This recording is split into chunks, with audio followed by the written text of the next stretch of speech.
Testing 1 2 3. Testing 1 2 3.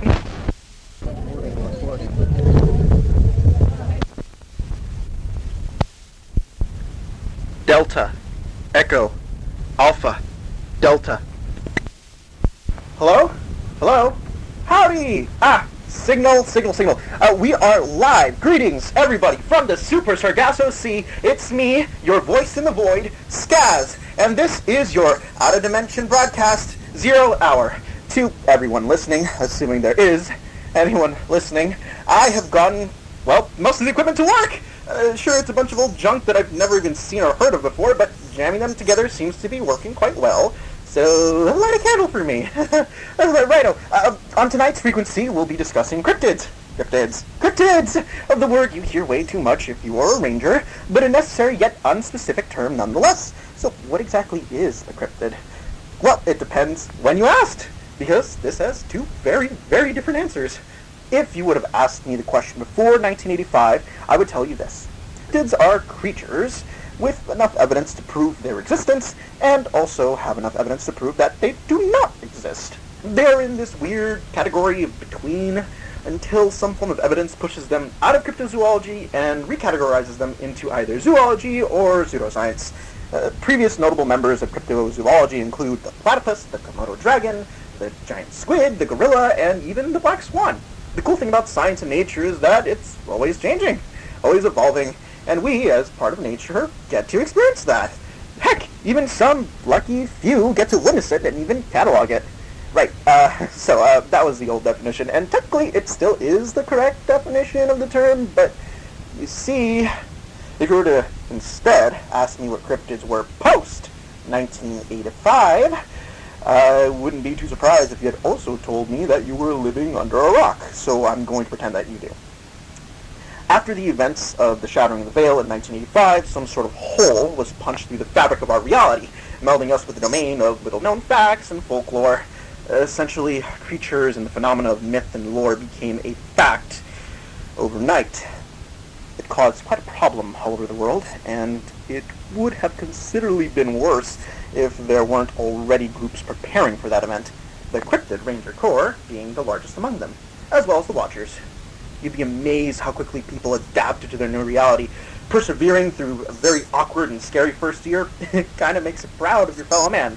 Well, anyways, because of this new sudden influx of creatures and phenomena, it became rapidly apparent that we needed to find a way to categorize, identify, and to deal with the new sudden strangeness, which is where our word of the day comes in.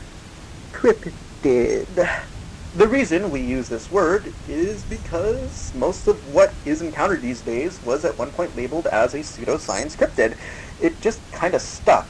But it does go beyond that. Not only do we have the word cryptid as an identifier, but also 4 distinct categories to further differentiate them from one another, which are critter, spirit, occult, and ultra-dimensional phenomena, or UDP for short. Let's run through them, shall we? Critters are one of the most common categories of cryptids, right beside spirits. They are, in simplest terms, creatures that are corporeal. They are flesh and blood and bone. You can feel them and touch them just as easily as you can pet them and, shoot them. Seems like the bar is really low on that one, huh? You don't know the half of it, so just listen up. Cryptids in this category are usually in the domain of beasts, humanoids, giant fauna, and even prehistoric creatures. You really could lump the old definition of cryptids into this single category. What's important here is how they can be dealt with. Because they are physical, any physical means of capture, deterrence, or call will certainly work against them. Of course, there are always exceptions, like that damn Loveland frogmen. You just hate that thing. But I digress. Just as common as critters, but on the complete opposite side of the spectrum are spirit cryptids. Spirit's defining feature is that they are incorporeal. They can't be touched, at least not through traditional physical means, which proves quite the hassle dealing with them. Of course, there are many types of spirits, such as ghosts, demons, angels, and of course anathema, which are these kind of earthbound spirits. I'm not too sure on that one. Fun fact, did you know that there is at least one house on every street in America that is haunted? Crazy, right? And if it were true, why don't we deal with them as often as critters? Most spirits, well, are actually quite passive and cohabitate any location peacefully, or at least non-maliciously. However, occasionally, you do get a spirit cryptid who becomes an unquiet undead, or just likes to cause problems.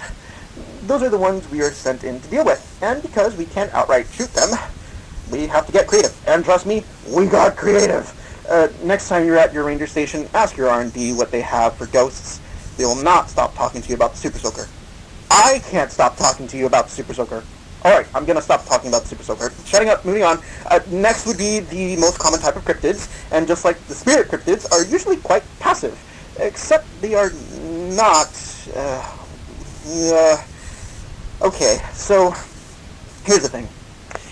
The occult cryptids are more commonly known as you. Yes, you. You and me, humans, people who practice what is commonly known as magic. I know what you're thinking. This is a very broad term to define people as occult cryptids, and like I said, these terms are flawed. You can tell that this category draws the most controversy in its terms, because, well, it turns out calling your next-door neighbor a cryptid for putting on perfume or going to church doesn't exactly sit very well. Regardless, I should explain how does one get placed into this classification. In the loosest of definitions, you get categorized as an occult cryptid if you practice or utilize any form of magic or ritual, which is confusing because, well, just saying please and thank you could be considered a magical effect. So by technicality, we're all considered cryptids. Hooray! Well, of course the bar is really low here, but in practice, we Rangers are aware that we really mean the extremes here. Humans who utilize magic and rituals to a certain proficiency, and even then, it has to draw an ire to them as well. So no, we can't investigate a kid for wishing on a star too hard, but we can look into missing people turning up dead around a certain cult compound. Here's the rub. Most Rangers don't investigate occult cryptids. They investigate their effects, such as occult materials, rituals, and effects. When they do have to deal with a cult, or heavens forbid, a wizard, they call in the specialists. Specialists in this category only deal with high-danger targets, such as wizards or dangerous cults. I should specify that not all cults are bad. They can be weird, but that doesn't necessarily mean evil. That being said, high discretion is needed when categorizing occult cryptids. And last, but not least, ultra-dimensional phenomena, or UDP cryptids. And oh boy, get ready for some mouthfuls here. Alright, so UDP cryptids are pretty much like, well, aliens and weird dimensional tears. Also, they are inarguably the most terrifying of all the cryptid categories. The few cryptids that we do know about include Greys, Men in Black, Black-Eyed Kids, and even these are beings not of our reality, kind of like, well, extraterrestrials, right? We don't know what their deal is. Worst of all, they've been noted to have immunity to almost all types of damage, capture, and manipulation.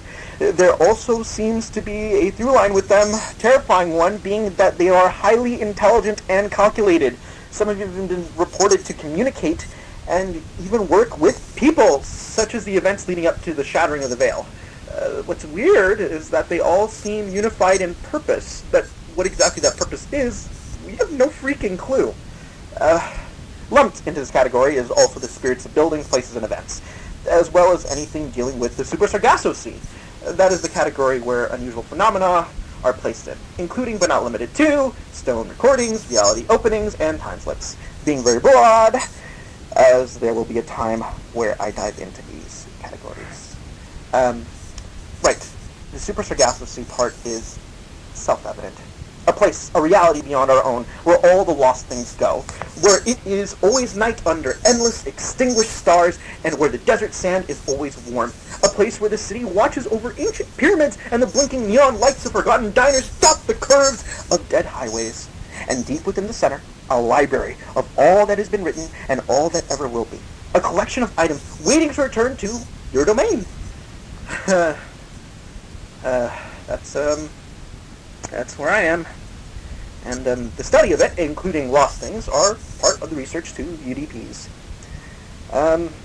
My time, it's running thin, so I'll breeze through the Cryptid Cross here. The Cryptid Cross is what is on our core emblem and patch. It is a large X, and from going left to right and down to up, the symbols cited are a stag skull, a human skull, a pentagram, and 7-pointed star pointed upwards. Each symbol represents, respectively, critters, spirits, occult, and UDP cryptids. They are positioned this way as to display their commonality, where the bottom of the X is the most common and the top being the rarest. It's a reminder of the categories for the Rangers. Well, that's pretty much it. Not an in-depth look, but broader. Maybe next time we can dive into specific Ranger branches and their respective categories. We'll see. In the meanwhile, for any of you signals out there listening, I have been Skaz on radio, on any radio really, but the show is called 0 Hour, your forgotten frequency of the void, saying, I miss you, and please don't miss me.